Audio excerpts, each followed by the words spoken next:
아, 그래서 뭘 어쩌라는 겁니까? 내가 밥 먹는 시간까지 당신한테 허락받아야 하는 거요? 피해? 무슨 피해? 당신같이 팔자 좋게 비싼 차나 끌고 다니는 사람이 뭘 그리 바쁘다고 유난이야? 보아하니 어디 회사 다니는 모양인데 농땡이 치다 늦었으면 상사한테 깨질까봐. 그러나 아니, 이 여자가 보자 보자 하니까 내가 내 돈 내고 밥 먹겠다는데 당신이 뭔데 명령질이야? 알람 소리가 악몽처럼 귓가를 파고들었습니다. 차민서는 이불 속에서 간신히 팔을 뻗어 요란하게 울리는 스마트폰 알람을 껐어요. 평소보다 30분이나 늦은 시간이었지요. 어젯밤 뒤늦게 발견한 프레젠테이션 자료의 오류를 수정하느라 새벽녘에야 잠이 든 탓이었습니다. 오늘이 바로 그 중요한 발표 날인데 민서는 벌떡 몸을 일으켰습니다. 머릿속이 하얗게 비는 듯한 불안감이 엄습했죠. 그녀는 평범한 중견기업의 마케팅팀에서 일하는 7년 차 회사원이었어요. 엄청난 성공 가도를 달리는 것은 아니었지만 맡은 일은 꼼꼼하게 처리한다는 평판을 얻고 있었습니다. 하지만 오늘 발표는 단순한 실무 보고가 아니었지요. 회사에 사활이 걸린 신규 프로젝트의 첫 관문이나 다름없는 자리였습니다. 팀장은 물론 임원들까지 참석하는 중요한 발표였기에 민서는 몇 주 동안 이 발표에 매달려 왔습니다. 그런데 시작부터 삐걱거리는 느낌이 영 좋지 않았어요. 샤워는 거의 물만 끼얹는 수준으로 끝냈고 화장은 평소의 절반 시간도 걸리지 않았습니다. 옷장 앞에서 잠시 고민하다 가장 깔끔하고 신뢰감을 주는 네이비색 정장을 골라 입었죠. 냉장고에서 차가운 생수 한 병을 꺼내 단숨에 들이켜고 식탁 위에 놓인 어제 먹다 남은 빵 조각을 입에 쑤셔 넣었습니다. 맛을 느낄 겨를도 없었어요. 현관문을 나서며 스마트폰으로 교통정보를 확인하니 설상가상으로 출근길 정체가 평소보다 심하다는 알림이 떠 있었습니다. 한숨이 절로 나왔습니다. 제발 오늘 하루만 무사히. 민서는 엘리베이터 버튼을 누르며 작게 중얼거렸어요. 지하 주차장으로 내려간 민서는 자신의 애지중지하는 소형 SUV에 시동을 걸었습니다. 부드러운 엔진음이 불안한 마음을 조금은 달래주는 듯 했지요. 하지만 주차장을 빠져나와 도로에 들어서자마자 그 위안은 순식간에 사라졌습니다. 도로는 이미 거대한 주차장이나 다름없었어요. 빨간 후미등의 행렬은 끝이 보이지 않았고 성급한 경적 소리들이 여기저기서 신경질적으로 울려 퍼졌습니다. 민서는 핸들을 쥔 손에 힘을 주며 가다 서다를 반복했습니다. 1분이 10분처럼 느껴지는 시간이었죠. 라디오에서는 경쾌한 음악이 흘러나왔지만 민서의 귀에는 그저 소음으로 들릴 뿐이었어요. 옆 차선에서 갑자기 끼어드는 차량 때문에 급브레이크를 밟기도 했습니다. 심장이 철렁 내려앉는 순간이었죠. 아, 정말 왜들 이러는 거야? 자신도 모르게 짜증 섞인 목소리가 터져나왔습니다.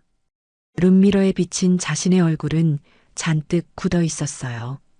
발표 자료의 핵심 내용을 머릿속으로 되뇌면서도 시선은 계속해서 앞차의 꽁무니와 시계 사이를 오갔습니다. 예상 도착 시간은 점점 늦춰지고 있었고 민서의 초조함은 극에 달했습니다. 이러다 정말 지각하는 건 아닐까? 발표 시작 전에 최종 점검할 시간도 없을지 모른다는 생각에 손바닥이 축축해지는 것을 느꼈습니다. 천만다행으로 회사 근처에 도착했을 때는 발표 시작 20분 전이었습니다. 하지만 마지막 관문이 남아 있었죠. 바로 주차였습니다. 회사 건물 주차장은 이미 만차였고 근처 공영 주차장으로 향하는 차들의 줄도 길게 늘어서 있었습니다. 민서는 일단 회사 주변 골목을 돌기 시작했습니다. 어딘가 한 자리쯤은 있겠지. 하지만 그런 기대는 금세 깨졌어요. 골목길 양옆은 이미 불법 주차된 차들로 가득했고 어쩌다 빈 공간처럼 보이는 곳은 어김없이 가게 앞 주차 금지 구역이거나 소화전 옆이었습니다. 이마에 식은땀이 맺히기 시작했죠. 시간을 확인하니 이제 15분밖에 남지 않았습니다. 이대로라면 정말 발표장에 뛰어들어가야 할 판이었습니다.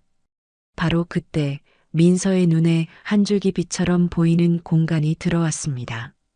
식당과 상점들이 늘어선 좁은 골목 안쪽, 건물과 건물 사이에 움푹 들어간 작은 공간이었어요.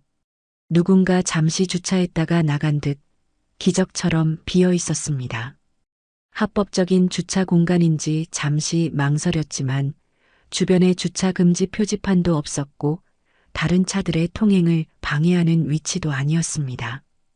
그래, 여기라도. 민서는 서둘러 차를 몰아 조심스럽게 후진했습니다. 공간이 워낙 협소해서 몇 번이나 핸들을 돌려야 했지요. 삑삑삑. 후방 감지기 소리가 다급하게 울렸지만 민서는 신중하게 차를 밀어 넣었습니다. 마침내 차가 완전히 주차 공간 안으로 들어갔을 때 민서는 안도의 한숨을 길게 내쉬었어요. 이제 남은 시간은 10분.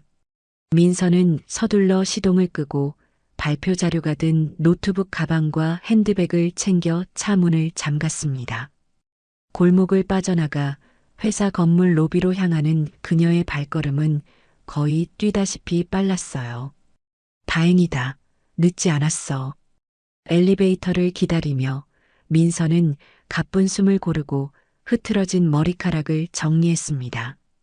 이제 발표만 잘 마치면 된다고 스스로를 다독였지요. 한편 같은 시각 택시기사 박기태는 짜증이 한껏 묻어나는 얼굴로 핸들을 꺾고 있었습니다. 해는 중천에 떴는데 오늘따라 손님이 영 없었어요. 어쩌다 태운 손님은 목적지까지 가는 내내 잔소리를 늘어놓았고 그나마도 요금은 카드로 계산했습니다. 박기태는 현금이 부족한 상황이라 속이 더 부글부글 끓었죠. 100까지 곱하오니 신경은 더욱 날카로워졌습니다. 그는 싸고 푸짐하기로 유명한 골목 안쪽의 기사식당으로 차를 몰았습니다. 뜨끈한 국밥 한 그릇으로 허기와 짜증을 달래야겠다고 생각했지요. 하지만 식당 앞에 도착했을 때 그의 미간은 더욱 좁아졌습니다. 점심시간이 되려면 아직 멀었는데도 식당 앞은 물론이고 주변 골목까지 주차된 차들로 가득했습니다. 아이씨, 오늘은 되는 일이 하나도 없네. 그는 욕설을 중얼거리며 주변을 한 바퀴 더 돌아보았지만 마땅한 자리는 눈에 띄지 않았어요. 그때 그의 눈에 방금 막 주차를 마치고 황급히 사라지는 민서의 소형 SUV가 들어왔습니다. 그리고 그 차 앞 골목 안쪽으로 살짝 들어간 공간이 눈에 들어왔죠. 다른 차 한 대가 겨우 지나갈 정도의 공간은 남아 있었습니다. 박기태는 잠시 망설였습니다. 엄밀히 말하면 다른 차의 앞을 가로막는 이중 주차였지요. 하지만 배는 고프고 주차 자리는 없고 귀찮게 더 돌아다니고 싶지도 않았습니다.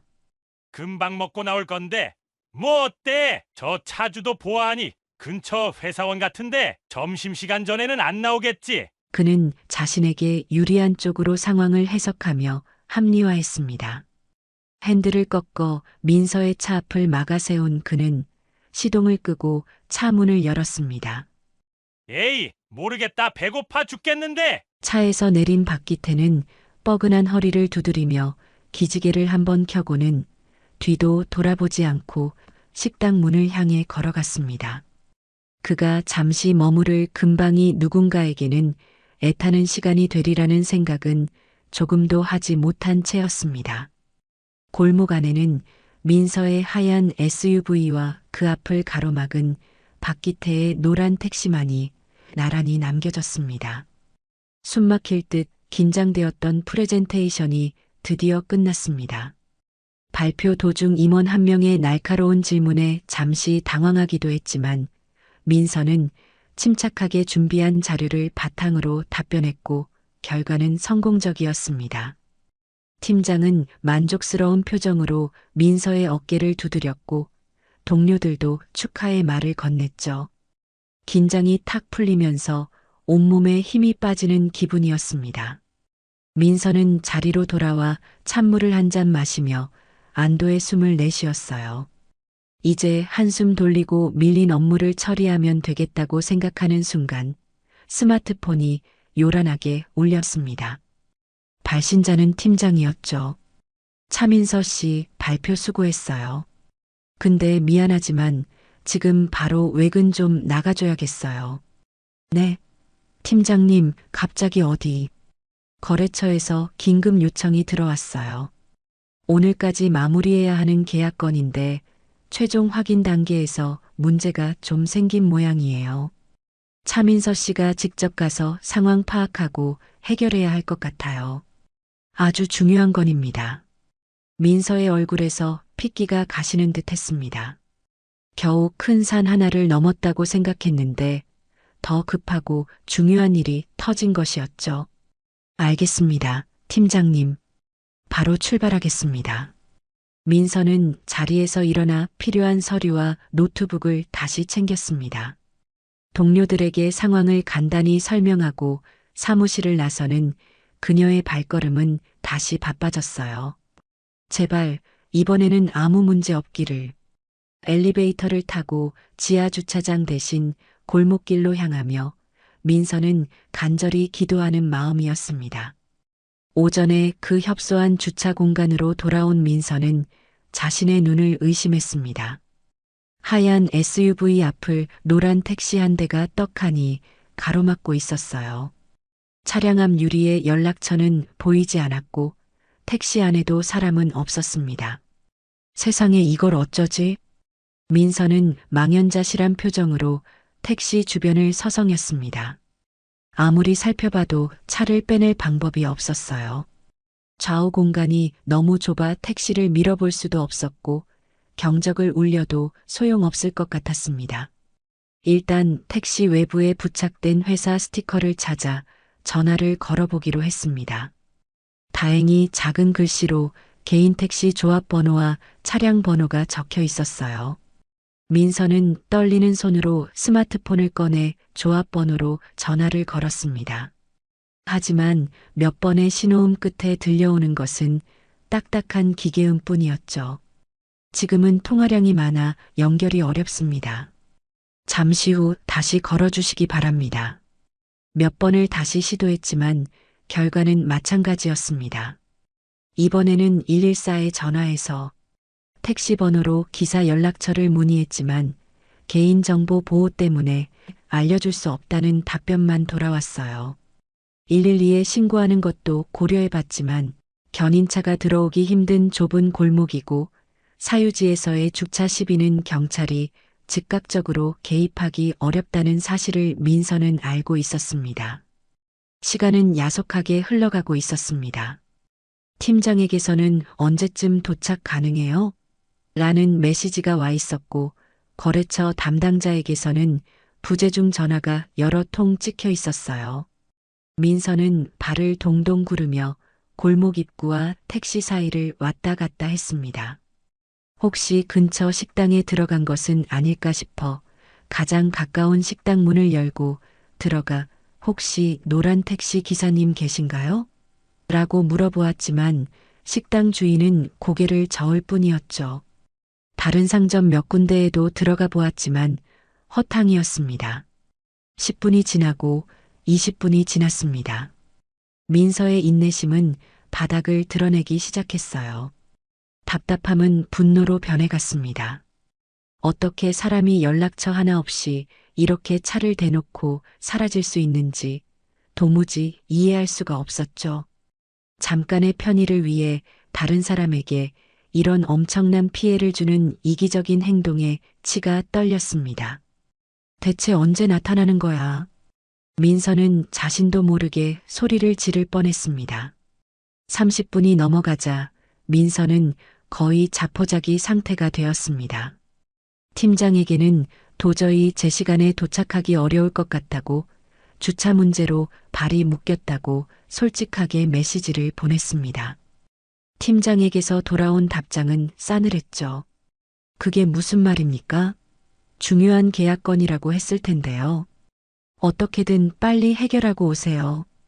질책 섞인 메시지에 민서는 눈앞이 캄캄해졌습니다. 이러다 정말 이 계약건을 망치게 되는 건 아닐까? 회사에서 자신의 입지가 위태로워질 수도 있다는 불안감이 엄습했습니다. 민서는 힘없이 자신의 차 보닛에 기대 앉았습니다. 따가운 봄볕이 내리쬐었지만 그녀는 아무것도 느낄 수 없었어요. 오직 가슴속에서 들끓는 분노와 답답함, 그리고 절망감만이 온몸을 휘감고 있었습니다. 스마트폰 화면에는 팀장의 독촉 메시지와 거래처의 부재중 전화 알림이 계속해서 쌓여가고 있었지요. 지나가는 행인 몇몇이 안쓰러운 눈빛으로 그녀를 쳐다보았지만 아무도 선뜻 나서서 도와주지는 못했습니다. 그저 민서는 보이지 않는 감옥에 갇힌 듯 그 좁은 골목길에서 오지 않는 택시기사를 하염없이 기다릴 뿐이었습니다. 대체 그 무책임한 택시기사는 어디서 무엇을 하고 있는 것일까요? 민서의 타들어가는 속을 아는지 모르는지 시간은 속절없이 흘러가고 있었습니다. 시간은 이미 40분을 훌쩍 넘기고 있었습니다. 민서의 인내심은 진작에 바닥났고 이제는 분노를 넘어 일종의 무력감마저 느껴졌어요. 스마트폰 액정에는 팀장의 독촉 메시지가 벌써 3개나 더 쌓여 있었고 거래처 담당자의 부재중 전화는 5통을 넘어가고 있었습니다. 이쯤 되니 중요한 계약이고 뭐고 모든 것을 포기하고 싶은 심정마저 들었지요. 어쩌면 그냥 택시를 잡아타고 거래처로 가야 하는 건 아닐까. 하지만 지금 여기서 택시를 잡는다고 해도 약속 시간은 이미 늦었고 돌아와서 이 차는 또 어떻게 한단 말인가. 민서는 이러지도 저러지도 못하는 상황에 발만 동동 굴렀습니다. 골목길 벽에 기대앉아 멍하니 하늘만 바라보았어요. 파란 하늘과 따사로운 햇살이 오늘따라 원망스럽게 느껴졌습니다. 바로 그때였어요. 저쪽 골목 입구 식당 문이 열리며 한 남자가 느긋하게 걸어 나왔습니다. 배가 부른 듯 만족스러운 표정으로 이쑤시개를 입에 물고 있었죠. 틀림없이 민서의 차 앞을 막아선 택시의 기사, 박기태였습니다. 민서는 자기도 모르게 벌떡 일어섰습니다. 드디어 나타났다는 안도감과 너무나 태평해 보이는 그의 모습에 대한 분노가 동시에 치밀어 올랐어요. 박기태는 식당 문 앞에서 잠시 서서 하늘을 한번 쳐다보고는 소화도 시킬 겸 담배나 한 대 피울까 하는 표정으로 주머니를 뒤적였습니다. 그러다 문득 자신의 택시 앞에 서 있는 민서를 발견했지요. 그의 미간이 살짝 찌푸려졌습니다. 아직도 있었네? 뭐야? 차 빼달라는 건가? 그는 전혀 미안한 기색 없이 오히려 귀찮다는 듯한 표정으로 민서를 향해 어슬렁어슬렁 걸어왔습니다. 민서는 치밀어 오르는 화를 애써 누르며 최대한 차분한 목소리로 말을 꺼냈어요. 기사님, 지금 몇 시인 줄 아세요? 제가 기사님 차 때문에 40분 넘게 기다렸어요. 급한 일이 있어서 빨리 가봐야 합니다. 하지만 박기태의 첫마디는 사과가 아니었습니다. 그는 입에 물고 있던 이쑤시개를 퇴뱉으며 신경질적으로 대꾸했어요. 아, 그래서 뭘 어쩌라는 겁니까? 내가 밥 먹는 시간까지 당신한테 허락받아야 하는 거요? 그의 목소리에는 짜증과 불만이 가득했습니다. 민서는 어이가 없었습니다. 허락을 받으라는 게 아니잖아요. 연락처라도 남겨두셨어야죠. 기사님 때문에 지금 제가 얼마나 큰 피해를 보고 있는지 아세요? 민서의 목소리가 저도 모르게 높아졌습니다. 박기태는 민서의 말에 코웃음을 쳤습니다. 피해? 무슨 피해? 당신같이 팔자 좋게 비싼 차나 끌고 다니는 사람이 뭘 그리 바쁘다고 유난이야? 그는 민서의 옷차림과 차를 위아래로 훑어보며 노골적으로 비아냥거렸어요. 보아하니 어디 회사 다니는 모양인데 농땡이 치다 늦었으면 상사한테 깨질까 봐 그러나? 민서는 그의 말에 얼굴이 화끈 달아오르는 것을 느꼈습니다. 어떻게 초면에 사람을 이렇게 함부로 대할 수 있는지 믿을 수가 없었어요.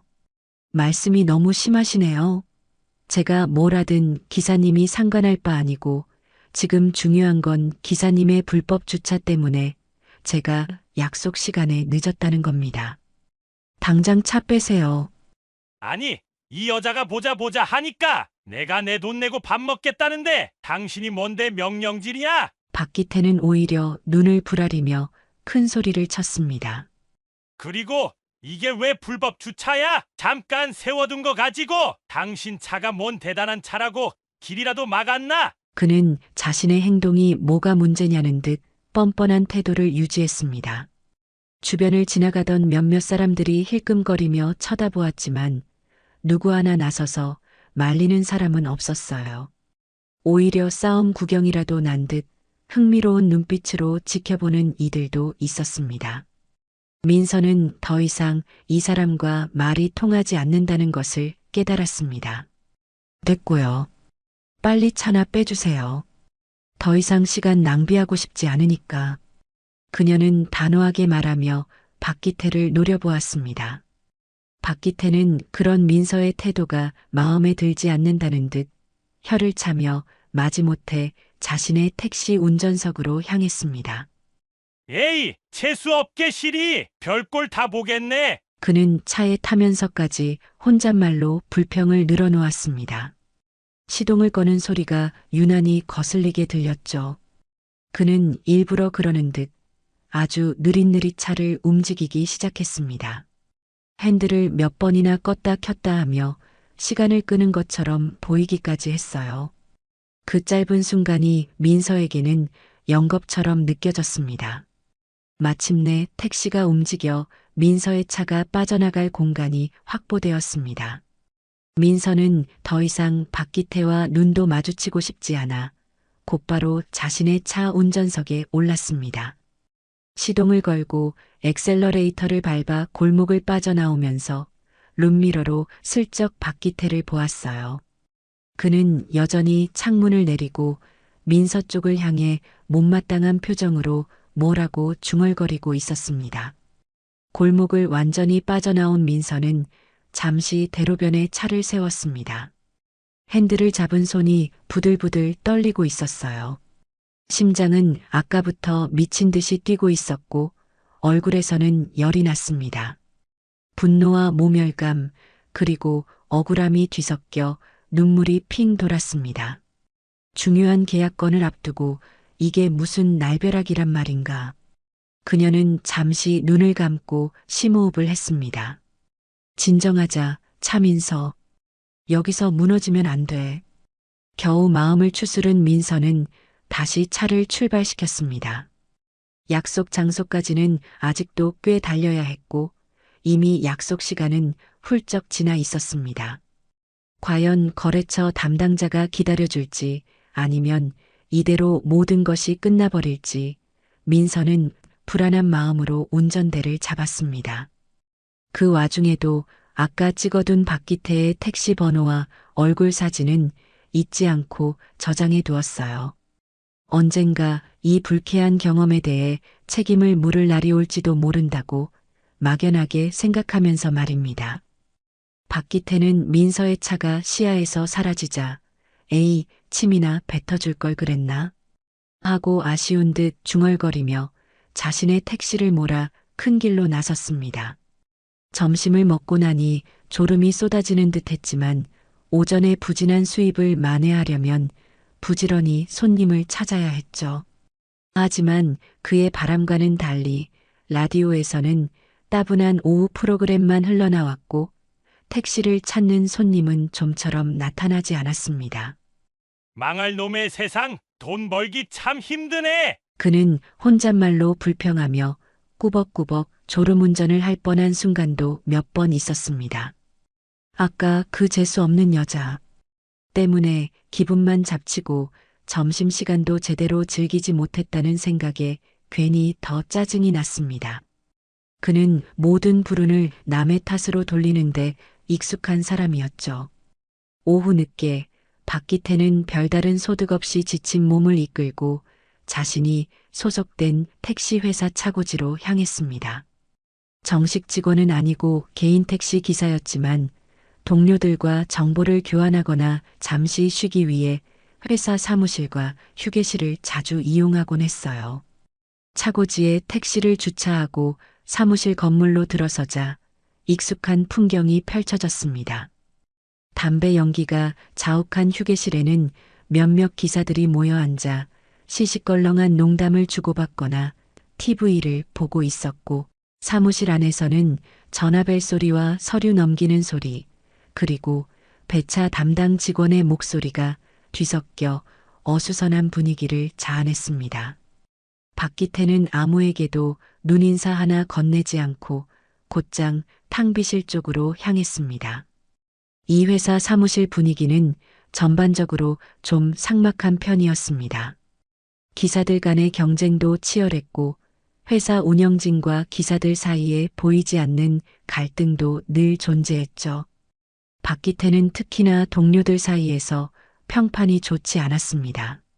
산업금을 제때 내지 않거나 동료의 영업구역을 침범하는 일이 잦았고 술에 취해 사무실에서 소란을 피운 적도 몇 번 있었습니다. 배차 담당 직원이나 격리 직원에게 함부로 말을 내뱉는 경우도 허다했기에 다들 그를 슬슬 피하는 분위기였어요. 하지만 박기태는 그런 시선 따위는 아랑곳하지 않았습니다. 오히려 자신이 무시당한다고 생각하며 더욱 방어적이고 공격적인 태도를 보이곤 했죠. 탕비실 안은 커피 향과 뭔가 퀴퀴한 냄새가 뒤섞여 있었습니다. 한쪽 구석에는 낡은 냉장고와 전자레인지, 그리고 커피포트가 놓여 있었어요. 박기태는 냉장고 문을 벌컥 열었습니다. 시원한 음료수라도 하나 마실까 싶었지요. 냉장고 안은 온갖 음식물과 음료수들이 칸칸이 들어차 있었습니다. 누군가 먹다 남긴 반찬통, 이름 모를 페트병 음료수, 그리고 한쪽 구석에 놓인 초코파이 한 상자가 눈에 들어왔습니다. 그 초코파이 상자는 격리 직원 오영자 씨가 점심시간에 사다 놓은 것이었어요. 영자 씨는 이 회사에서 5년 넘게 일한 베테랑 격리였습니다. 꼼꼼하고 성실한 일처리로 직원들 사이에서 신망이 두터웠지만 워낙 조용하고 내성적인 성격 탓에 크게 눈에 띄지는 않는 편이었죠. 그녀에게 초코파이는 단순한 간식이 아니었습니다. 고된 하루의 피로를 잠시나마 잊게 해주는 달콤한 위안이자 자신에게 주는 작은 선물이었습니다. 그녀는 오늘 오후 친한 동료 몇 명과 함께 커피를 마시며 이 초코파이를 나눠 먹을 생각에 잠시 즐거운 기분으로 냉장고에 넣어두었던 참이었습니다. 하지만 박기태에게 그 초코파이는 그저 냉장고 안에 있는 누군가의 간식일 뿐이었어요. 그는 상자를 꺼내 포장지를 뜯었습니다. 안에는 초코파이가 10개 정도 들어 있었지요. 어이구, 많이도 사놨네. 그는 별다른 생각 없이 초코파이 하나를 꺼내 입에 넣었습니다. 달콤하고 부드러운 맛이 입안에 퍼지자 기분이 조금 나아지는 듯 했어요. 그는 만족스러운 표정으로 두 번째 초코파이 봉지를 뜯었습니다. 역시 단계 최고야. 순식간에 2개를 해치운 박기태는 빈 봉지를 아무렇게나 구겨 탕비실 쓰레기통에 던져넣고는 상자는 다시 냉장고에 쑤셔 넣었습니다. 자신이 먹은 초코파이가 누군가에게는 소중한 즐거움이었다는 사실은 전혀 개의치 않았죠. 그는 탕비실을 나와 휴게실 소파에 아무렇게나 드러눕듯이 앉아 TV 채널을 돌리기 시작했습니다. 그의 머릿속에는 곧 다가올 영자 씨의 실망과 분노는 전혀 존재하지 않았습니다. 그저 오늘 하루 운수가 더럽게 없었다는 생각과 빨리 퇴근해서 소주나 한잔하고 싶은 마음뿐이었어요. 회색빛 사무실 공간에는 박기태의 무신경함과 이기심이 검은 그림자처럼 드리워지고 있었습니다. 오후 3시가 조금 넘은 시각, 택시 회사 사무실에는 나른함과 피로감이 공기처럼 내려앉아 있었습니다. 경리 오영자 씨는 막 복잡한 월말 정산 서류 작업을 일단락 찍고 뻐근한 목을 돌렸어요. 컴퓨터 화면을 오래 들여다봤더니 눈이 뻑뻑하고 머리도 지끈거렸습니다. 바로 이럴 때 필요한 것이 달콤한 휴식이었죠. 그녀는 오늘 아침 자신에게 주는 작은 선물로 사다 놓은 초코파이를 떠올리며 입가에 희미한 미소를 지었습니다. 친한 동료인 미경 씨와 잠깐 커피 타임을 가지며 나눠 먹을 생각이었어요.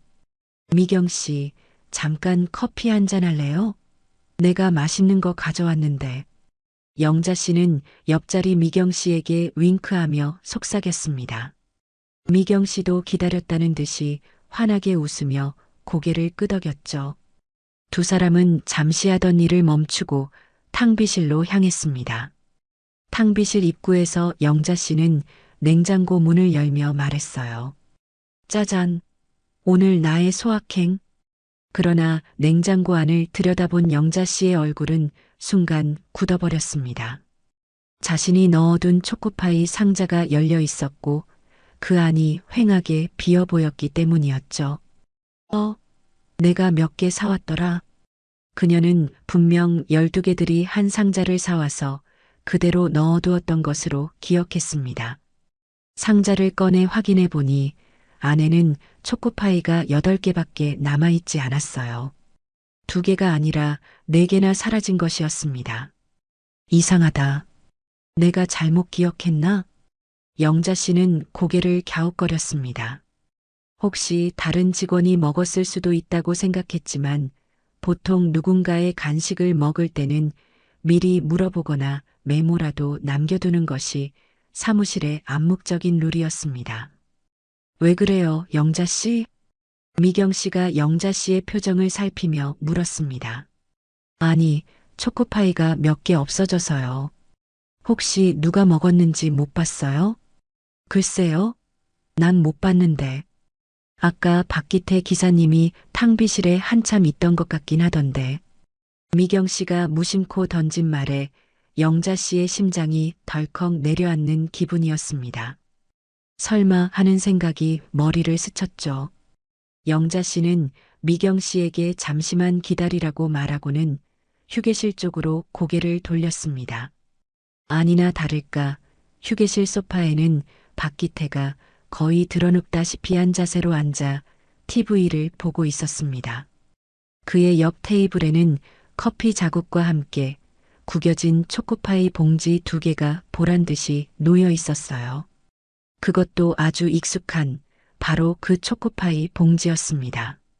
영자 씨는 순간 피가 거꾸로 솟는 것을 느꼈습니다. 단순히 과자 몇 개 없어진 것의 문제가 아니었어요. 남의 물건을 함부로 대하는 그의 태도, 그리고 과거에도 몇 번이나 있었던 그의 무례하고 이기적인 행동들이 떠오르며 분노가 치밀어 올랐습니다. 참아야 하나? 아니, 이번에는 그냥 넘어갈 수 없어. 영자 씨는 잠시 망설였지만 이내 결심한 듯 휴게실로 걸어 들어갔습니다. 그녀는 떨리는 목소리를 가다듬고 최대한 침착하게 말을 꺼냈어요. 저기, 박기태 기사님. TV에 시선을 고정한 채 건성으로 왜? 하고 대답하는 박기태의 목소리에는 귀찮음이 잔뜩 묻어 있었습니다. 혹시 아까 탕비실 냉장고에 있던 초코파이 기사님이 드셨어요? 영자 씨의 목소리는 그녀의 의지와는 다르게 살짝 떨리고 있었습니다. 그 말에 박기태는 고개를 돌려 영자 씨를 쳐다보았습니다. 그의 눈빛에는 뭘 그런 걸 묻냐는 듯한 짜증과 황당함이 서려 있었죠. 먹었으면 뭐 그깟 과자 쪼가리 가지고 사람 성가시게 왜 이래? 그의 목소리는 처음부터 날이 서 있었습니다. 영자 씨는 그의 적반하장 태도에 할 말을 잃을 뻔했지만 용기를 내어 다시 말했습니다. 그거 제가 사다 놓은 거예요. 드실 거면 미리 말씀을 하시든가 아니면 최소한. 아니, 이 여자가 진짜 내가 무슨 큰 도둑질이라도 한 것처럼 몰아세우네. 박기태는 벌떡 자리에서 일어나 영자 씨 앞으로 성큼성큼 다가왔습니다. 그의 큰 키와 위압적인 태도에 영자 씨는 저도 모르게 뒷걸음질 쳤어요. 냉장고에 있길래 먹은 거 가지고 뭘 그리 쪼잔하게 굴어? 당신이 사놨다고 이름이라도 써붙여놨어? 쪼잔하다니요.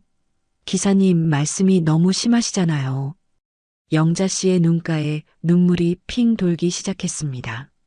하지만 그녀는 물러서지 않고 그를 똑바로 쳐다보며 말했어요. 돈이 문제가 아니라 다른 사람 물건에 함부로 손대는 그 태도가 문제라는 거예요. 태도? 웃기시네. 박기태는 영자 씨의 말을 비웃으며 더욱 큰 소리로 악을 썼습니다. 당신 같은 월급쟁이가 뭘 안다고 나한테 태도 우느냐? 하루 벌어 하루 먹고 사는 택시 기사 무시하는 거냐? 지금? 그는 논점을 흐리며 영자 씨를 인격적으로 모독하기 시작했어요.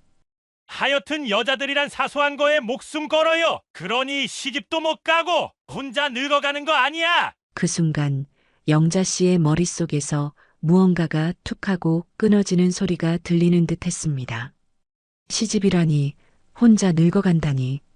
단순히 초코파이 몇 개를 훔쳐먹은 것을 넘어선 명백한 인신공격이자 성희롱적인 발언이었습니다.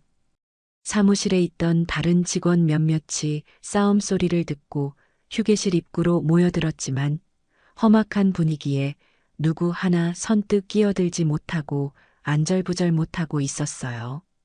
미경 씨는 울먹이는 영자 씨의 팔을 잡으며 그만하라고 눈짓했지만 영자 씨는 뿌리치고 박기태를 향해 소리쳤습니다.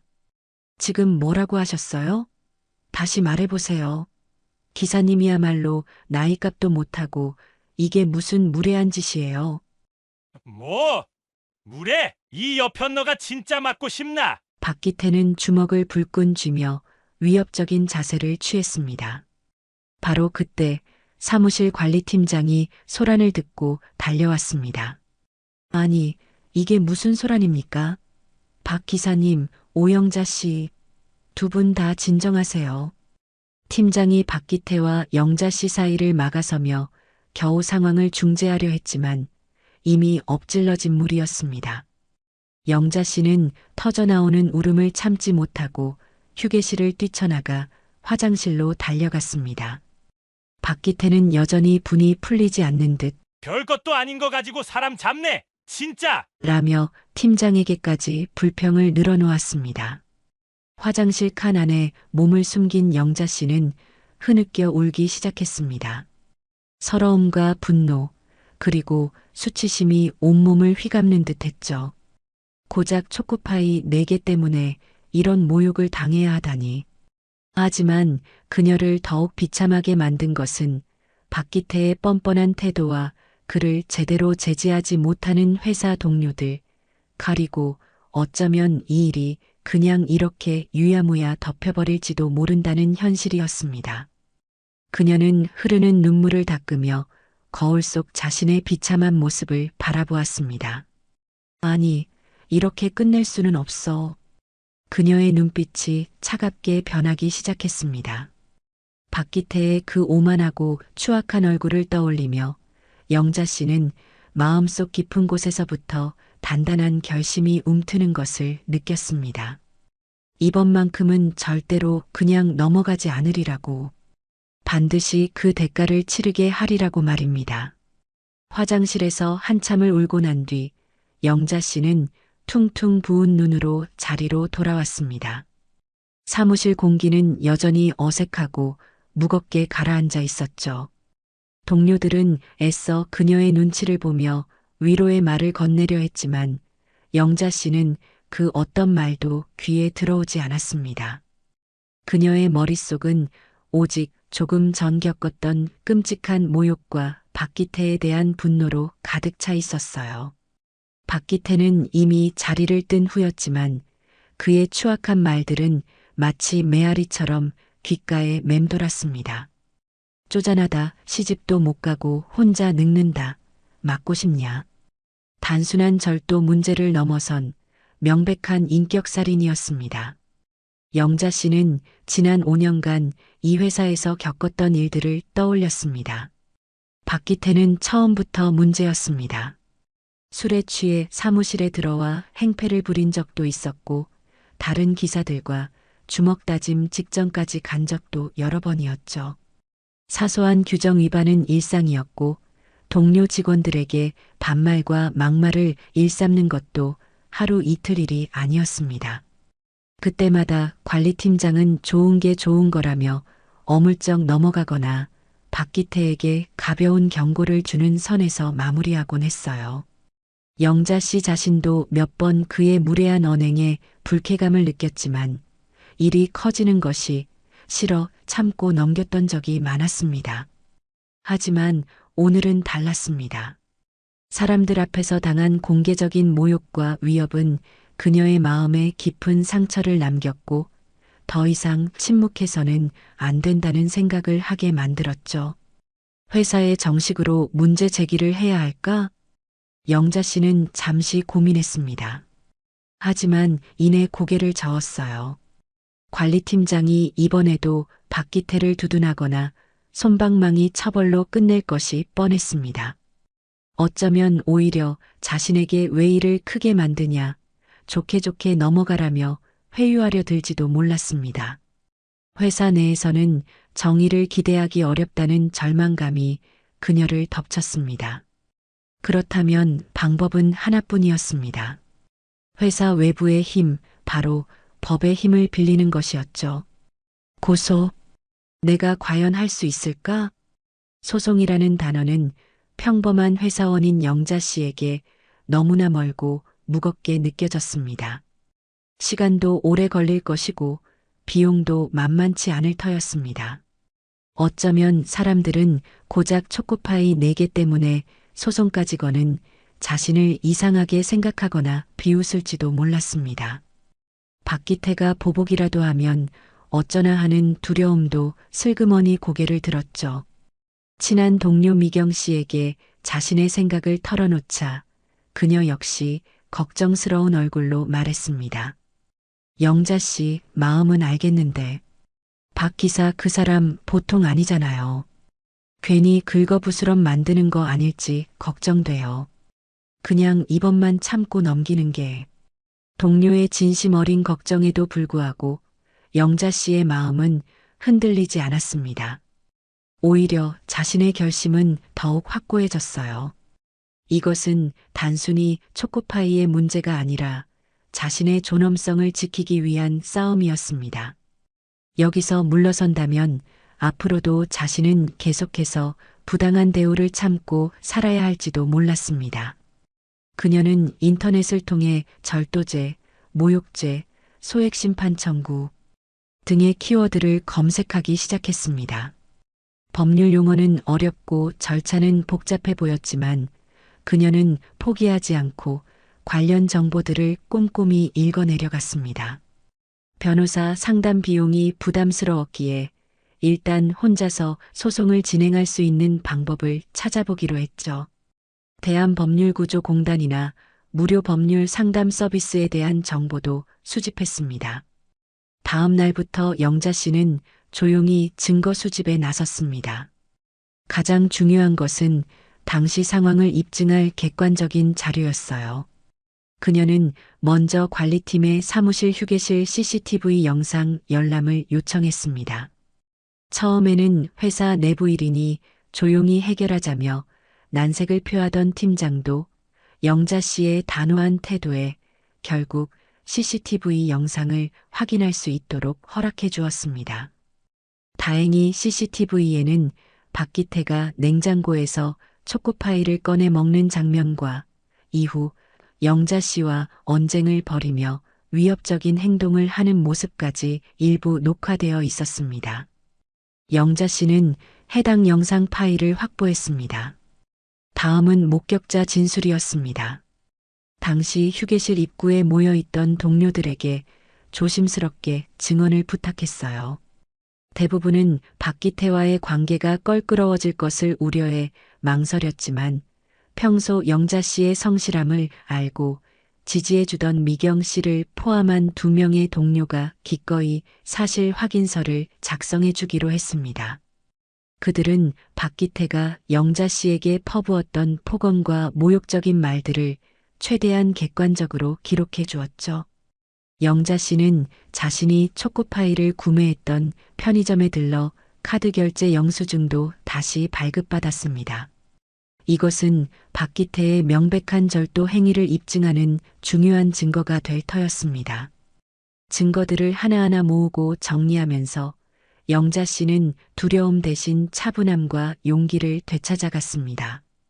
그녀는 더 이상 눈물 흘리는 피해자가 아니었어요. 자신의 권리를 찾기 위해 싸우는 당당한 주체였습니다. 모든 준비를 마친 그 주 금요일 오후 영자 씨는 월차를 내고 관할 법원으로 향했습니다. 민원실 창구에 소액심판 청구 소장을 접수하면서 그녀는 앞으로 펼쳐질 길고 힘든 싸움을 예감했습니다. 하지만 동시에 잘못된 것을 바로잡기 위해 내딛는 이 첫걸음이 결코 헛되지 않으리라는 강한 믿음을 느꼈습니다. 법원 문을 나서는 영자 씨의 발걸음은 그 어느 때보다 단단하고 결연해 보였습니다. 그녀의 싸움은 이제 막 시작된 것이었죠. 오영자 씨가 박기태를 상대로 소액심판 청구 소송을 제기한 지 약 2달의 시간이 흘렀습니다. 그 사이 박기태에게는 법원으로부터 정식으로 소환장이 발송되었죠. 처음 우편함에서 딱딱한 법원 서류 봉투를 발견했을 때 박기태는 이것이 무엇인지 잠시 어리둥절했습니다. 설마 했던 일이 실제로 벌어진 것이었지요. 봉투를 뜯어 소환장의 내용을 확인한 그의 얼굴은 황당함과 불쾌감으로 일그러졌습니다. 허! 이 여자가 진짜 놀았나? 꼴랑 초코파이 가지고 사람을 법정까지 끌고 가! 그는 소환장을 구겨 쓰레기통에 던져버릴까 하다가 혹시라도 불이익이 있을까 싶어 마지못해 구겨진 종이를 펴서 다시 읽어보았습니다. 절도 및 모욕죄로 인한 손해배상 청구. 기가 막혀 헛웃음만 나왔습니다. 그는 다음날 출근해서 동료 기사들에게 소환장을 보여주며 억울함을 토로했습니다. 이것 좀 보셔들! 내가 살다 별꼴을 다 보겠네. 경리 오영자가 나를 고소했답니다. 글쎄, 초코파이 2개 먹은 거 가지고! 그의 목소리는 분노와 조롱이 뒤섞여 있었죠. 몇몇 동료들은 에이, 설마 진짜 재판까지 가겠어? 오영자 씨가 너무 예민하게 구는 거 아니야? 라며 박기태의 편을 드는 듯 했지만 대부분은 터질 것이 터졌다는 표정으로 슬쩍 자리를 피하거나 침묵을 지켰습니다. 평소 박기태의 행실을 잘 아는 이들은 영자 씨의 심정을 이해하면서도 박기태의 심기를 건드리고 싶지 않아 애써 외면하는 분위기였어요. 박기태는 그런 동료들의 반응에 더욱 기분이 상했습니다. 다들 내가 우스운가 보지? 그는 속으로 투덜거리며 반드시 이번 기회에 오영자의 코를 납작하게 만들어주리라 다짐했습니다. 처음에 박기태는 재판에 나가지 않을까도 생각했습니다. 그런 시시콜콜한 재판에 내가 왜 나가? 벌금 좀 나오면 내버리면 그만이지. 하지만 주변에서 재판 불출석 시 불리한 판결을 받을 수 있다는 말을 듣고는 마음을 바꾸었죠. 그는 변호사를 선임하기로 했습니다. 인터넷을 뒤져 수임료가 저렴해 보이는 변호사 사무실 몇 군데에 전화를 걸어 상담을 받았어요. 대부분의 변호사들은 사건 내용을 듣고는 다소 황당하다는 반응을 보이면서도 잘 방어하면 기각되거나 아주 적은 금액의 화해 권고 결정이 나올 수 있다고 장담했습니다. 박기태는 그중 가장 말이 번지르르하고 자신감 넘치는 변호사를 선택했습니다. 변호사 사무실을 찾아가 상담하는 내내 박기태는 자신에게 불리한 사실은 최대한 축소하거나 빼놓고 영자 씨가 먼저 시비를 걸었다는 식으로 사실을 왜곡하기까지 했어요. 변호사는 박기태의 말만 믿고 걱정 마십시오. 이런 사건은 제가 전문입니다. 오영자 씨가 오히려 무고죄로 역고소 당할 수도 있습니다라며 그를 안심시켰습니다. 박기태는 그 말을 철석같이 믿고 이제 모든 것이 해결되었다는 듯 다시 오만한 태도로 돌아갔습니다. 재판 날짜가 다가올수록 그는 오히려 영자 씨가 법정에서 망신당할 모습을 상상하며 킬킬거리기까지 했죠. 반면 오영자 씨에게 재판 날짜가 다가오는 하루하루는 살얼음판을 걷는 듯한 긴장의 연속이었습니다. 그녀는 낮에는 평소처럼 회사에서 묵묵히 업무를 처리했지만 퇴근 후 집에 돌아오면 밤늦도록 소송 관련 서류들을 검토하고 예상되는 질문과 답변을 준비했습니다. 인터넷으로 소액 재판 절차나 법정 예절 등을 찾아보며 혹시 실수라도 할까봐 노심초사했죠. 박기태와 법정에서 다시 얼굴을 마주해야 한다는 생각만으로도 심장이 불안하게 뛰고 손이 차가워졌습니다. 그날의 끔찍했던 기억이 자꾸만 떠올라 밤잠을 설치기 일쑤였어요. 내가 괜한 짓을 하는 건 아닐까? 그냥 조용히 넘어갔어야 했나? 하는 후회와 불안감이 파도처럼 밀려왔습니다. 그럴 때마다 영자 씨에게 힘이 되어준 것은 동료 미경 씨였습니다. 미경 씨는 점심시간이나 퇴근길에 영자 씨의 이야기를 묵묵히 들어주며 따뜻한 위로와 격려를 아끼지 않았어요. 영자 씨, 너무 걱정 마요. 잘못한 건 그 사람이잖아요. 영자 씨는 당당하게 사실대로만 말하면 돼요. 내가 뒤에서 응원할게요. 미경 씨의 진심 어린 응원에 영자 씨는 조금씩 마음의 안정을 되찾고 용기를 얻을 수 있었습니다. 그녀는 재판 전날 밤 자신이 준비한 증거 자료와 진술서를 마지막으로 꼼꼼하게 점검하며 마음을 다잡았습니다. 그래, 피하지 말자. 부딪혀보는 거야. 드디어 재판 당일 아침이 밝았습니다. 영자 씨는 평소보다 일찍 일어나 샤워를 하고 가장 단정하고 깔끔한 옷으로 골라 입었습니다. 화려하지는 않지만 신뢰감을 줄 수 있는 차분한 색상의 블라우스와 정장 바지 차림이었죠. 그녀는 떨리는 마음을 진정시키기 위해 따뜻한 차를 한 잔 마시고 준비한 서류 가방을 챙겨 집을 나섰습니다. 법원으로 향하는 지하철 안에서 영자 씨는 창밖 풍경 대신 자신의 손에 들린 서류 봉투만 뚫어지게 바라보았습니다. 수많은 생각들이 머릿속을 오갔지만 할 수 있다는 자기 암시를 계속해서 되뇌었죠. 법원 건물은 그 위압적인 규모만으로도 사람을 주눅 들게 만들었습니다. 영자 씨는 잠시 입구에 서서 깊은 심호흡을 하고 나서야 안으로 들어설 수 있었어요. 소액 사건을 담당하는 법정 앞 복도에는 이미 많은 사람들이 자신의 순서를 기다리고 있었습니다. 서로 돈 문제로 얼굴을 붉히는 사람들, 이혼 소송 때문에 지친 표정의 부부, 그리고 영자 씨처럼 무언가 억울함을 호소하려는 듯 보이는 사람들까지 각양각색의 사연을 품은 이들이 만들어내는 무겁고 침체된 공기가 복도 전체를 감돌았습니다. 영자 씨는 차가운 플라스틱 의자에 앉아 조용히 자신의 사건 번호가 불리기를 기다렸습니다. 얼마 지나지 않아 저쪽 복도 끝에서 요란하게 통화하며 걸어오는 익숙한 인형이 보였습니다. 박기태였습니다. 그는 값비싸 보이는 하지만 어딘가 어울리지 않는 번쩍이는 양복을 입고 있었고 옆에는 서류 가방을 든 변호사가 동행하고 있었죠.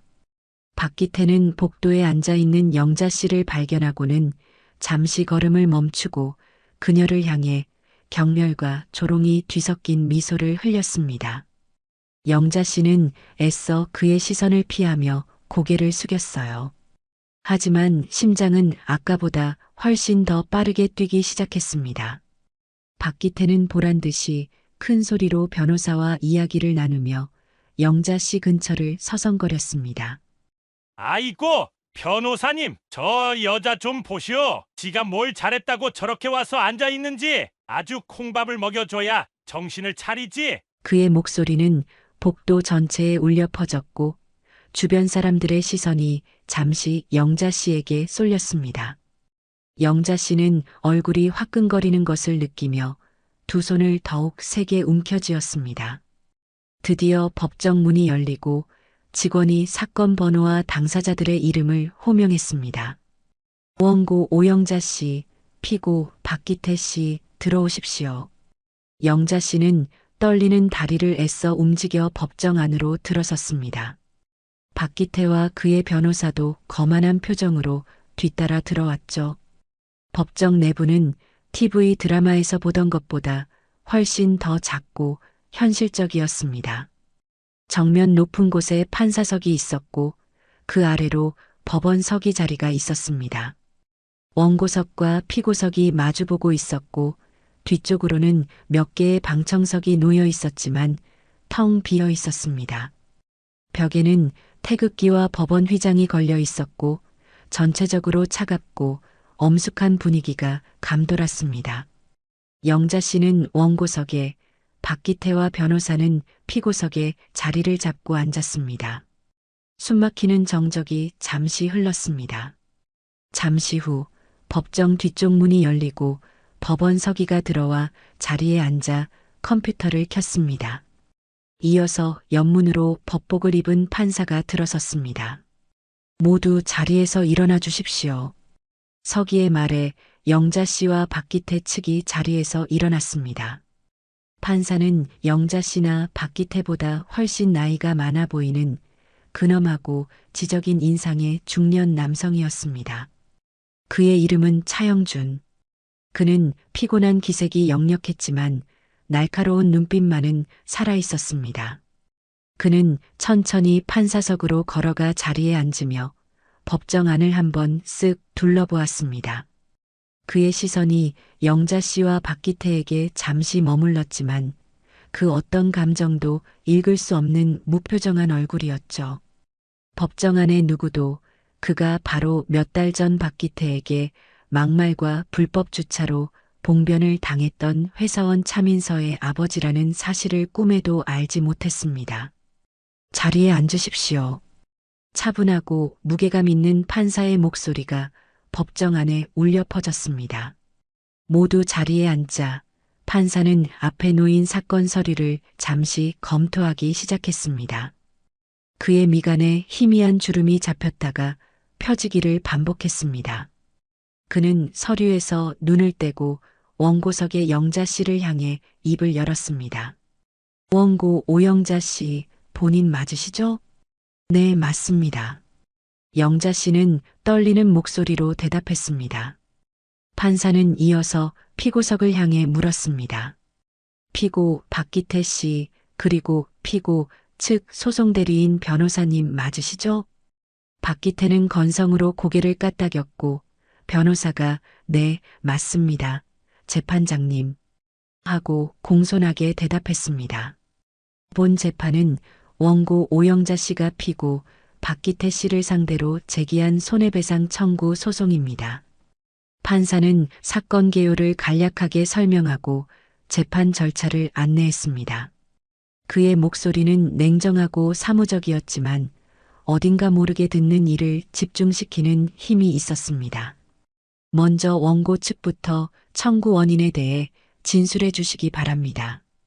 영자 씨는 자리에서 일어나 증인석으로 나아갔습니다. 선서를 하고 자리에 앉은 그녀는 준비해온 진술서를 바탕으로 사건의 경위를 차분하게 설명하기 시작했습니다. 처음에는 긴장해서 목소리가 떨리고 말도 더듬거렸지만 말을 이어갈수록 조금씩 안정을 되찾아갔습니다. 그녀는 초코파이를 사서 냉장고에 넣었던 일 이후 박기태가 허락 없이 초코파이를 먹은 사실을 발견한 일, 그리고 그에게 정중하게 문제를 제기했을 때 돌아온 박기태의 폭언과 모욕적인 언사들을 최대한 객관적으로 진술하려 노력했습니다. 제가 다른 사람 물건에 함부로 손대는 태도가 문제라고 말씀드리자 피고는 저에게 쪼잔하다, 시집도 못 가고 혼자 늙는다 와 같은 인신공격적인 발언을 했습니다. 여러 동료 직원이 있는 앞에서 공개적으로 저를 모욕했고 심지어 맞고 싶냐며 위협적인 태도까지 보였습니다. 영자 씨는 당시 상황을 떠올리며 다시 눈시울이 붉어졌지만 울음을 터뜨리는 대신 목소리에 힘을 주어 말을 이었습니다. 저는 피고의 절도 행위보다도 저의 인격을 짓밟은 그 모욕적인 언행 때문에 더 큰 정신적 고통을 받았습니다. 그래서 이 자리에 서게 된 것입니다. 영자 씨의 진술을 듣는 동안 판사는 시종일관 무표정한 얼굴로 그녀를 응시하며 가끔씩 메모를 했습니다. 그는 영자 씨의 말이 끝나자 몇 가지 질문을 던졌습니다. 원고, 당시 피고가 했던 모욕적인 발언을 들은 다른 동료 직원들이 있다고 했는데 몇 명이나 있었습니까? 네, 대여섯 명 정도 있었습니다. 그중 두 분께는 사실 확인서도 받았습니다.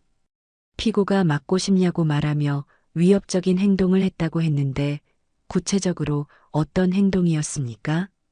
주먹을 불끈 쥐고 저에게 다가오는 듯한 자세를 취했습니다.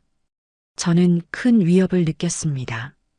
판사는 더 이상 질문하지 않고 영자 씨에게 자리로 돌아가라고 말했습니다. 다음은 피고 측 변론 차례였습니다. 박기태의 변호사가 일어나 자신감 넘치는 목소리로 변론을 시작했습니다. 존경하는 재판장님, 이 사건은 실체적 진실과는 거리가 먼 원고의 지나친 감정적 대응에서 비롯된 사소한 해프닝에 불과합니다. 변호사는 박기태가 초코파이를 먹은 것은 훔칠 의도가 아니라 사무실 동료들과 나눠 먹기 위해 놓아둔 공용 간식으로 오인했기 때문이라고 주장했습니다. 또한 영자 씨가 주장하는 모욕적인 언사 역시 당시 감정이 격해진 상태에서 나온 가벼운 농담이나 과장된 표현일 뿐 원고의 명예를 훼손하거나 모욕하려는 의도는 전혀 없었다고 강변했습니다. 피고는 평소 성실하게 택시 운전을 하며 생계를 유지하는 선량한 시민입니다. 원고의 일방적인 주장만으로 피고에게 절도와 모욕이라는 무거운 책임을 묻는 것은 심히 부당하다고 사료됩니다.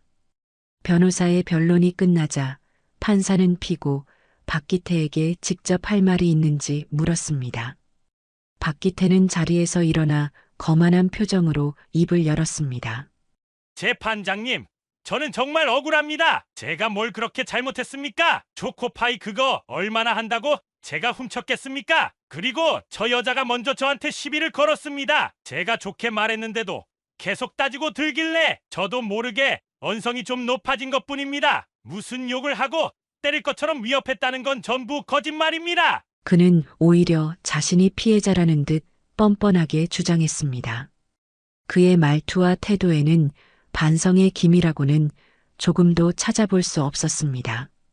판사는 박기태의 말을 끊지 않고 끝까지 들었습니다.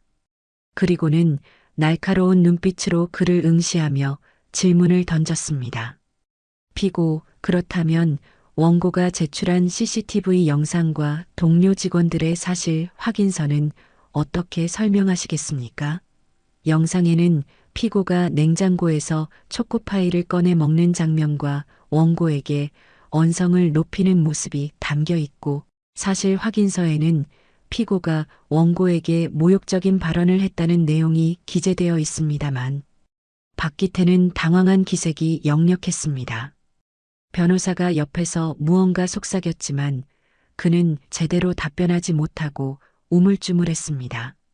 그건 영상이 좀 이상하게 찍힌 겁니다. 그리고 동료들은 저 여자랑 친해서 거짓말하는 거고요. 판사의 미간이 다시 한번 꿈틀거렸습니다. 피고, 지금 법정에서 위증을 하고 있는 겁니까? 증거 자료가 있는데도 사실을 부인하는 겁니까?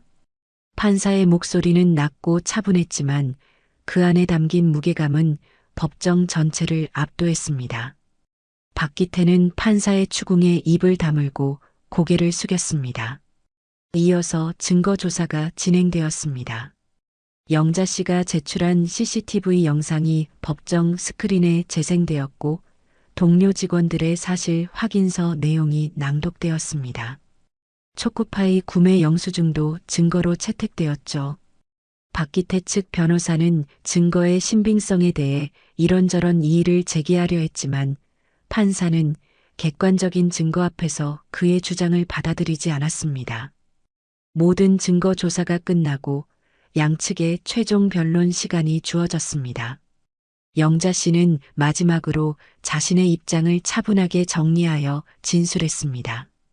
그녀는 금전적인 보상보다는 박기태의 진심 어린 사과와 반성을 원한다고 강조하며 이번 사건을 계기로 직장 내 언어폭력과 타인의 권리를 존중하지 않는 풍토가 개선되기를 바란다고 말했습니다. 반면 박기태 측 변호사는 여전히 사건의 경미함을 주장하며 원고의 청구를 기각해달라고 요청했습니다. 박기태는 끝까지 고개를 빳빳이 든 채 불만 가득한 표정으로 앉아 있었습니다. 모든 절차가 끝나자 판사는 잠시 서류를 정리하며 생각에 잠기는 듯 했습니다. 법정 안에는 다시 무거운 침묵이 흘렀습니다.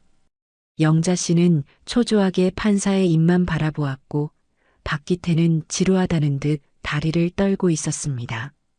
마침내 판사가 고개를 들고 입을 열었습니다.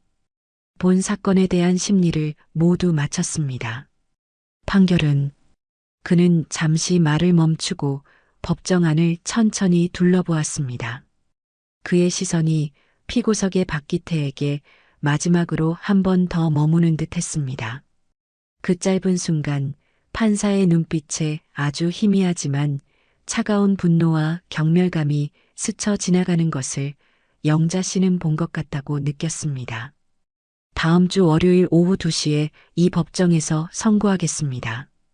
판사는 그렇게 말하고는 자리에서 일어나 퇴정했습니다. 영자 씨와 박기태, 그리고 변호사도 자리에서 일어나 법정을 나섰습니다. 결과는 아직 알 수 없었지만 영자 씨는 자신이 할 수 있는 최선을 다했다는 생각에 조금은 후련한 기분이 들었습니다. 반면 박기태의 얼굴에는 여전히 불안감보다는 짜증과 불만이 더 크게 서려 있었습니다. 일주일 뒤 과연 법은 누구의 손을 들어줄 것인가?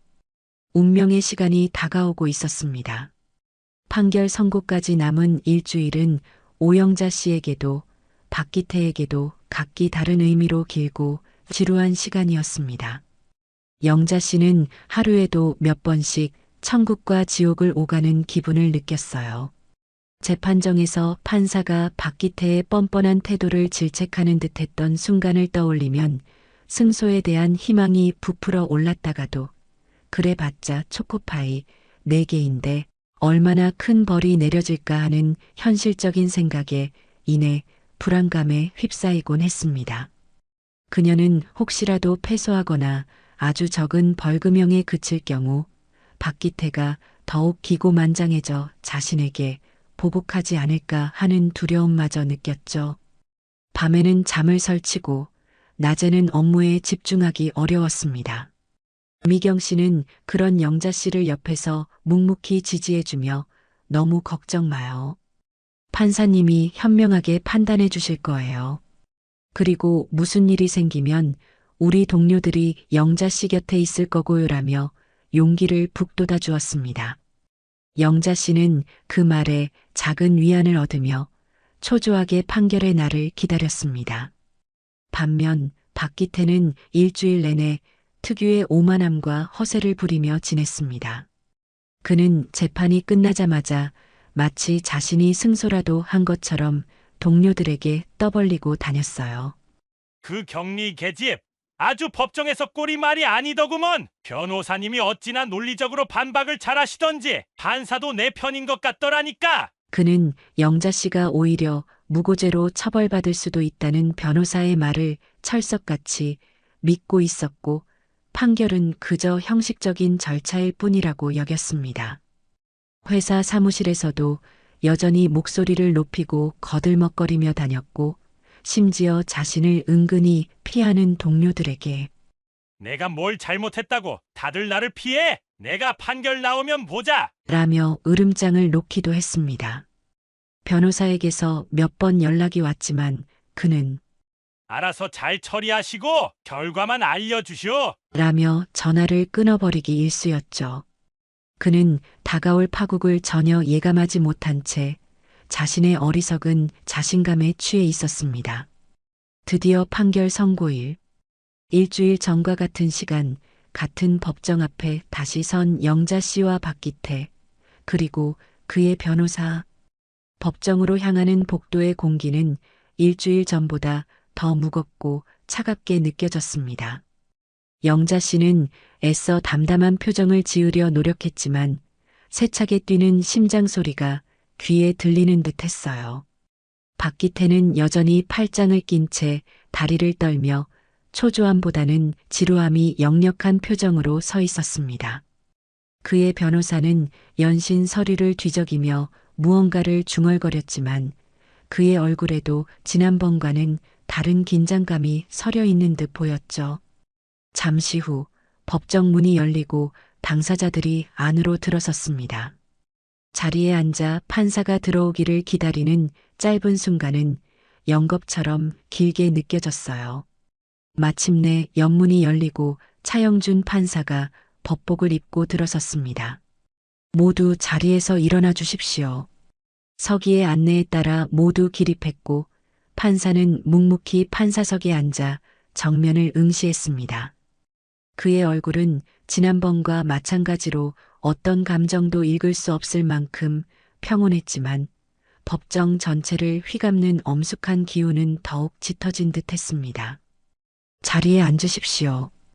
판사의 말이 떨어지자 모두 자리에 앉았습니다. 판사는 앞에 놓인 판결문으로 보이는 서류를 들어 올렸습니다.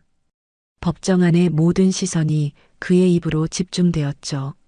지금부터 원고 오영자, 피고 박기태 간의 손해배상 청구 소송에 대한 판결을 선고하겠습니다. 판사는 또렷하고 힘있는 목소리로 판결을 읽어내려가기 시작했습니다. 그는 먼저 사건의 개요와 양측의 주장을 간략하게 요약했습니다.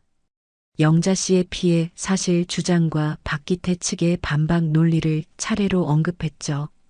영자 씨는 자신의 이름과 사건 내용이 언급될 때마다 심장이 조여드는 듯한 압박감을 느꼈습니다. 박기태는 여전히 건방진 자세로 앉아 있었지만 그의 떨리는 다리는 그 역시 긴장하고 있음을 보여주었습니다. 판사는 증거관계에 대한 판단 부분을 읽어내려갔습니다.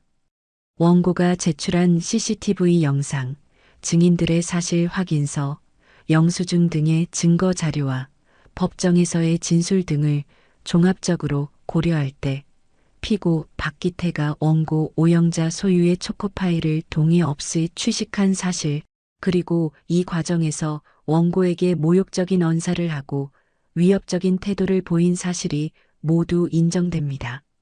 여기까지 읽었을 때 영자 씨는 저도 모르게 짧은 숨을 내쉬었고 박기태의 얼굴은 살짝 굳어졌습니다. 변호사는 당황한 듯 박기태 쪽을 힐끗 쳐다보았죠. 이제 남은 것은 손해배상 책임의 범위, 즉 금액이었습니다. 모두가 숨을 죽이고 판사의 다음 말을 기다렸습니다. 피고의 이러한 행위는 원고의 재산권을 침해했을 뿐만 아니라 원고의 인격권을 심각하게 침해하고 정신적 고통을 가한 불법행위에 해당합니다. 특히 피고는 법정에 이르기까지 자신의 잘못을 인정하거나 반성하는 태도를 전혀 보이지 않았으며 오히려 피해자인 원고를 비난하고 사실을 왜곡하려는 태도로 일관하여 죄질이 극히 불량하다고 판단됩니다. 판사의 목소리는 점점 더 단호해졌습니다. 그는 잠시 말을 멈추고 판결문에서 눈을 떼어 피고석의 박기태를 똑바로 응시했습니다. 박기태는 그 시선을 피하듯 고개를 숙였습니다.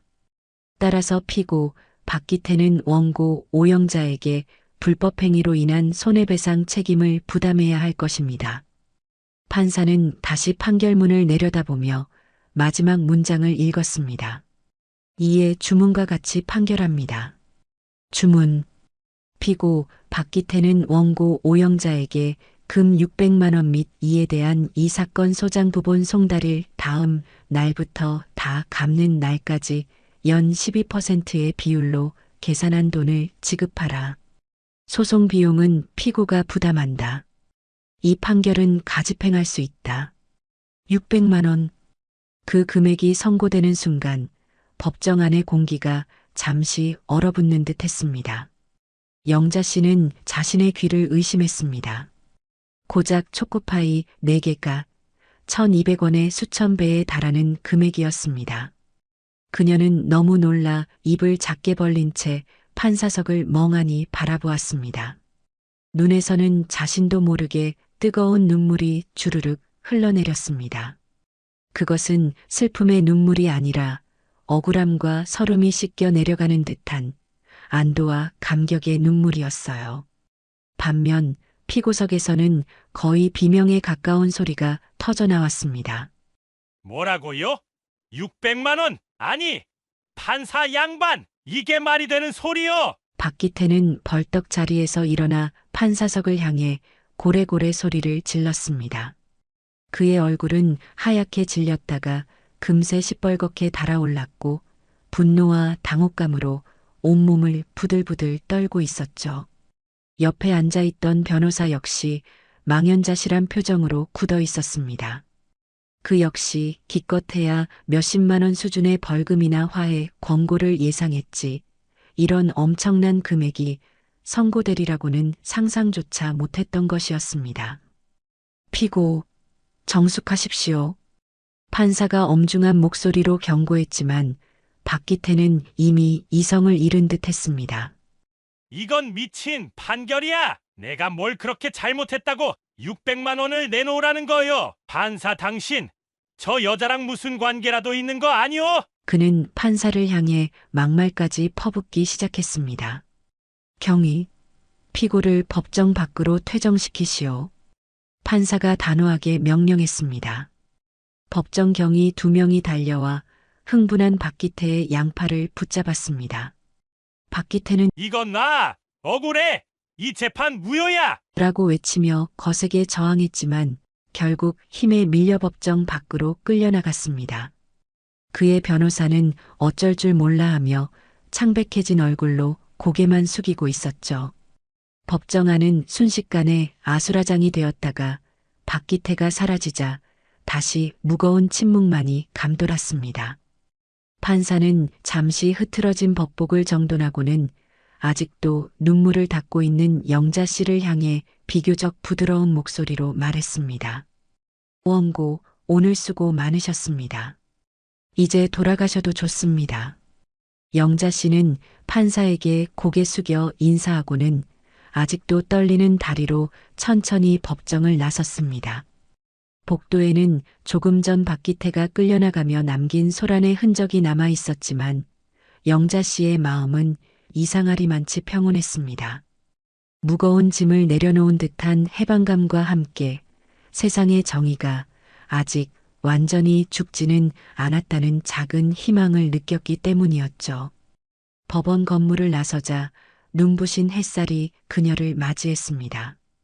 영자 씨는 하늘을 올려다보며 깊은 숨을 내쉬었습니다. 이제 모든 것이 끝났다는 안도감이 밀려왔습니다. 물론 앞으로 박기태가 순순히 배상금을 지급할지는 미지수였고 또 어떤 식으로든 앙심을 품고 해코지를 하려 들지도 모른다는 불안감도 여전히 남아 있었습니다. 하지만 그녀는 더 이상 두렵지 않았어요. 자신의 힘으로 부당함에 맞서 싸웠고 결국 법의 이름으로 정의를 인정받았다는 사실만으로도 충분히 의미 있는 경험이었습니다. 그녀는 가벼워진 발걸음으로 회사로 돌아가기 위해 버스 정류장으로 향했습니다. 한편 법원 밖으로 끌려 나온 박기태는 분을 사귀지 못하고 길길이 날뛰고 있었습니다. 그는 자신의 변호사에게 달려들어 멱살이라도 잡을 듯이 삿대질을 해댔죠. 당신 변호사 맞아? 이게 어떻게 된 거야? 다 이긴다며? 600만 원이 뭐야? 600만 원이? 변호사는 박기태의 삿대질을 피하며 잔뜩 찌푸린 얼굴로 쏘아붙였습니다. 이보세요, 박기태 씨. 나도 이런 판결은 예상 못했습니다. 하지만 당신이 법정에서 보인 태도가 얼마나 불리하게 작용했는지 몰라요? 반성은커녕 거짓말이나 하고 판사한테 대들기까지 했으니. 뭐? 내 탓이라고? 당신이 제대로 변론을 못해서 그런 거 아니야? 됐고, 약속한 성공 보수는 둘째치고 당장 그동안 밀린 수임료부터 입금하세요. 안 그러면 나도 당신 상대로 소송 들어갈 테니. 변호사는 박기태에게 수임료 3천만 원을 청구하는 내용 증명을 조만간 보내겠다며 으름장을 놓고는 뒤도 돌아보지 않고 자신의 차를 타고 떠나버렸습니다. 박기태는 법원 앞 대로변에 홀로 덩그러니 남겨졌습니다. 벌금 600만 원에 변호사 비용 3천만 원. 합해서 3,600만 원이라는 그에게는 감당하기 힘든 빚더미가 순식간에 그의 어깨를 짓눌렀습니다. 그는 허망한 표정으로 땅바닥에 주저앉아 머리를 감싸쥐었습니다. 망했다. 완전히 망했어. 박기태의 불행은 여기서 끝나지 않았습니다. 그의 법정 소란과 이례적인 고액 벌금 판결 소식은 얼마 지나지 않아 택시 회사에도 알려졌습니다. 영자 씨가 회사에 정식으로 판결 내용을 알렸고 소문을 들은 다른 직원들도 수군거리기 시작했죠. 회사 경영진은 회의를 소집했습니다. 박기태의 과거 행실들, 잦은 민원, 동료들과의 불화, 불성실한 근무 태도에 더해 이번 사건으로 회사의 명예까지 실추시켰다는 점이 결정적이었습니다. 어쩌면 과거 차민서가 익명으로 접수했을지도 모를 주차 방해 및 폭언 관련 민원 기록까지 다시 수면 위로 떠올랐을지도 모르는 일이었죠. 결국 회사는 박기태와의 운송 가맹 계약을 해지하기로 결정했습니다. 즉, 그는 더 이상 이 회사 소속으로 택시 영업을 할 수 없게 된 것이었습니다. 해고 통보나 다름없었죠. 해고 통지서와 함께 거액의 빚 독촉장을 받아든 박기태는 완전히 무너져 내렸습니다. 그는 빚을 갚기 위해 친구들과 친척들에게 돈을 빌리려 했지만 그의 평소 행실을 아는 이들은 아무도 선뜻 돈을 내주려 하지 않았습니다. 택시 영업도 할 수 없게 되자 당장의 생계마저 막막해졌죠. 한때 번쩍이는 양복을 입고 거들먹거리던 그의 모습은 온데간데 없고 술에 절어 초췌하고 남루한 모습으로 동네를 배회하는 신세가 되었습니다. 오만하고 이기적이었던 그의 삶은 그가 무시했던 작은 초코파이 4개 값보다도 못한 가치로 처참하게 추락해버린 것이었습니다. 영자 씨는 회사로부터 박기태가 해고되었다는 소식을 전해 들었습니다. 그녀는 잠시 착잡한 마음이 들었지만 이내 고개를 저었습니다. 자업자득, 인과응보라는 말이 떠올랐기 때문이었죠. 그녀는 판결 이후 동료들로부터 조심스러운 축하와 함께 존경의 눈빛을 받기 시작했습니다. 쉽지 않은 싸움을 이겨낸 그녀의 용기에 다들 박수를 보내주었죠. 영자 씨는 일상으로 돌아와 다시 묵묵히 자신의 업무에 집중했습니다. 마음 한구석의 상처가 완전히 아문 것은 아니었지만 그녀는 이전보다 훨씬 더 단단하고 성숙해진 자신을 발견할 수 있었습니다. 그 주 주말 저녁 차민서는 오랜만에 아버지인 차영준 판사와 단둘이 저녁 식사를 하고 있었습니다. 이런저런 세상 돌아가는 이야기를 나누던 중 차 판사가 문득 생각났다는 듯 입을 열었습니다. 민서야, 아빠가 얼마 전에 좀 특이한 재판을 하나 맡았단다. 무슨 재판인데요, 아빠? 민서가 호기심 가득한 눈으로 물었습니다. 허허, 글쎄다. 택시기사가 회사 동료의 초코파이 몇 개를 훔쳐먹고는 되려 큰 소리치며 욕설을 퍼부어서 고소를 당한 사건이었지. 차 판사는 어이가 없다는 듯 헛웃음을 지으며 말했습니다.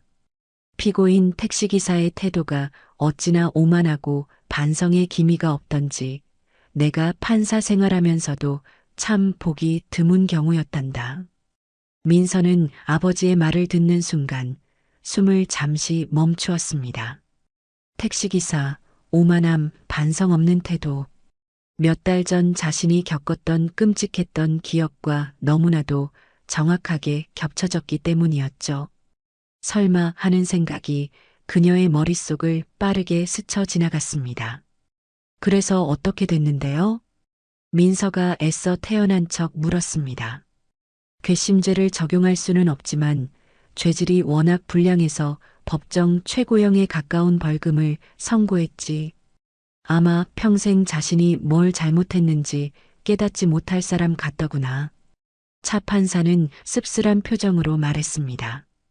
타인의 작은 권리라도 함부로 무시하고 제멋대로 행동하는 사람은 언젠가 반드시 그 대가를 치르게 되는 법이야. 민서는 아무 말도 하지 않았습니다.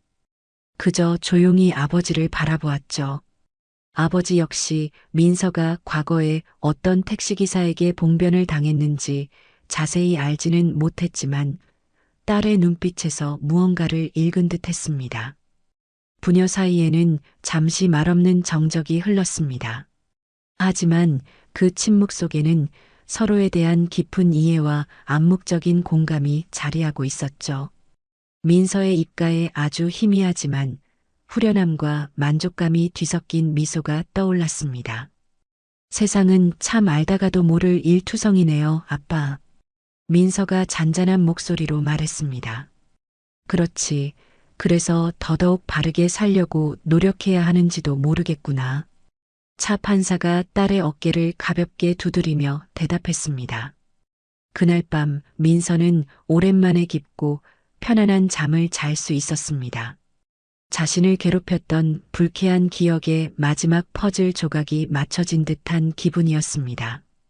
정의는 때로는 더디고 예상치 못한 방식으로 실현되기도 한다는 것, 그리고 작은 불이라도 결코 외면해서는 안 된다는 교훈을 그녀는 다시 한번 마음속 깊이 새겼습니다.